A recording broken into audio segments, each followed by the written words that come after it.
biggest sporting event of the year, the American football Super Bowl. We asked 3 marketing specialists to give their match review of what happened away from the actual football. The Super Bowl is still absolutely huge. Over 100 million people watch it in the USA. It's the pinnacle of the biggest, most favourite sport in America. It's also the biggest advertising break in the world, and it's also still the bastion for great, epic TV advertising. 2015 represented an all-time high for Super Bowl viewership. It's been declining since then. This year represented a 7% decline on 2017. But having said all this, the NFL is still the key ratings driver, with 7 out of the 10 top performing telecasts of the last year. But viewing habits are shifting, so what's going on? Super Bowl's still an enormous event, but the viewers are fragmented, so you're not getting quite so many watching on the TV screen in the traditional viewing environment. More people are going online, and more people tuning out to other media because there's other stuff going on.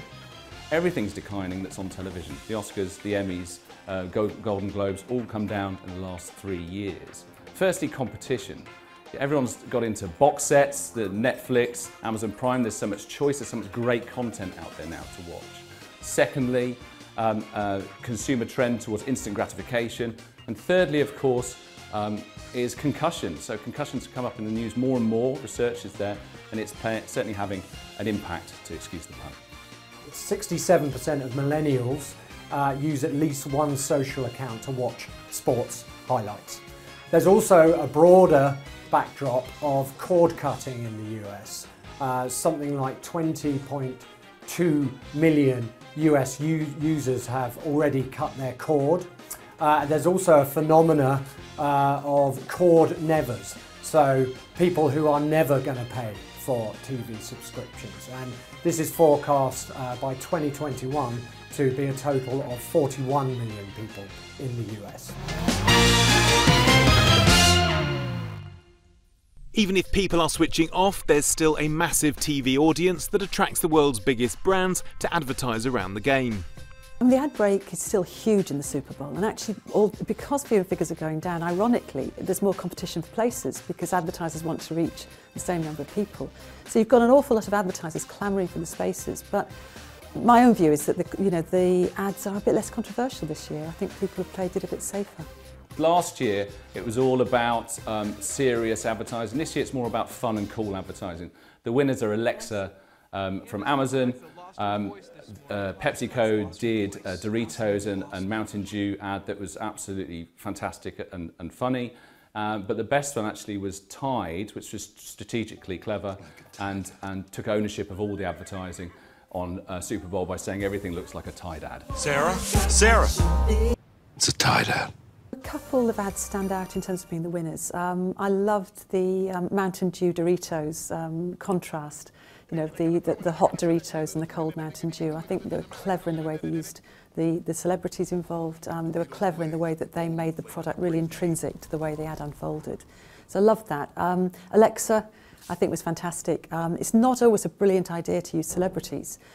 Actually, we've done lots of correlation work that shows that putting celebrities in ads doesn't necessarily correlate with people remembering the brand. Sometimes they remember the celebrities instead. Show me a recipe for a grilled cheese sandwich. Pathetic. You're 32 years of age and you don't know how to make a grilled cheese sandwich. Its name is the recipe, you But the clever thing in the case of the Alexa ad is that they weave the branding all the way through. The celebrities are actually delivering the Alexa branding, and so that makes it very, very effective. The loser for me, I know people have talked about it a bit controversial, is the Dodge ad. There's nothing wrong with trying to appropriate a great moment from the past, you know, like the Martin Luther King speech. But in this case, the way that the car's used, it's almost incidental to the speech. It's drawn in quite a contrived way. And what the brain says to that is, the brain will tend to reject that sort of thing. If the brand doesn't play an intrinsic role, the brain's going to say, look, you're just hijacking something else. And we get very cynical about that, both at a conscious and subconscious level. And I think that ad bombed as a result. Ads are often specially commissioned to run inside the Super Bowl. So is there a recipe for success, and is that going to change as viewing habits change? I think the ads that tell us of epic story are generally going to be delivered better on the big screen. On the smaller screen, quite often we can't take in as much of the detail of what's going on. So what tends to happen is that our right brain dominates. So left brain is to do with detail, right brain is to do with more the big picture, taking out the overall feel of something. So if you're telling a detailed narrative, like Budweiser tend to do, it will work very well on the big screen. If you're trying to create just more of a general overall feel to associate with your brand, then that's a right brain response, and that can work quite well through a smaller screen as well. The ads that were successful always had the products at the heart of them, or the benefit of the product. The poor ones were badly branded and were forgettable. If people are watching together, it's quite a different impact to watching alone, and that's got to do with two things. One is the context of who you're watching with. So if you're watching with friends, the whole experience feels very different. But actually the screen you're viewing on has a big impact as well. So for example, if you're watching on something like a tablet, your relationship with that device is quite close. You're actually quite engaged with the content. So counterintuitively, you sometimes engage more closely than you do on a big screen. But for any brand that depends on a sense of occasion, a sense of just being part of a big event, then watching on a big screen with your mates is always going to trump other devices. But sometimes even epic ads miss the mark. So sometimes when brands are telling a really exciting story, we all love great stories, our brains love great stories, you can get a fantastic brain response to the narrative as it unfolds. But ultimately, if that doesn't include the brand in the way that something like Alexa does, what will happen is the brain will follow the story will come to an end, and then the brain processes what it's just seen. And at that very point, the branding comes on. Brain's busy processing, misses the brand.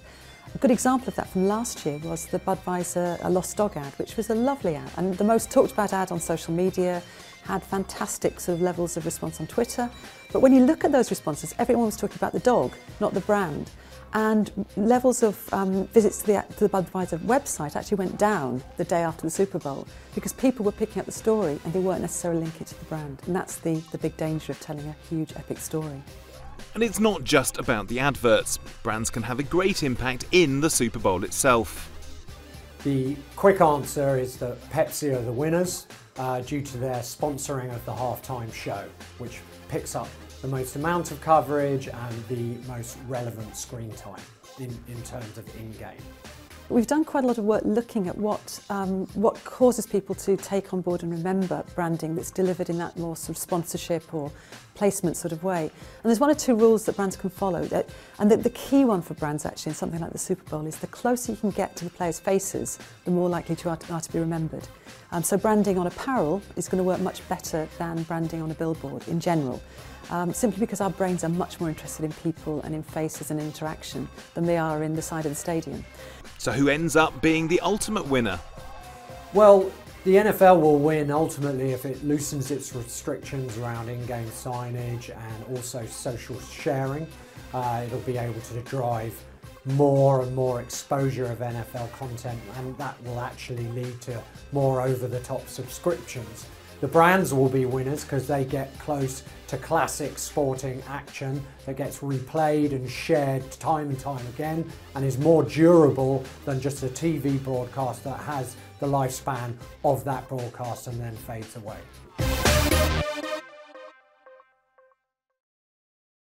Hello, I'm James Wright. Thanks for watching Marketing Media Money. To check out more online videos, just click on the boxes and don't forget to subscribe to the CNBC Live channel at the bottom of the screen.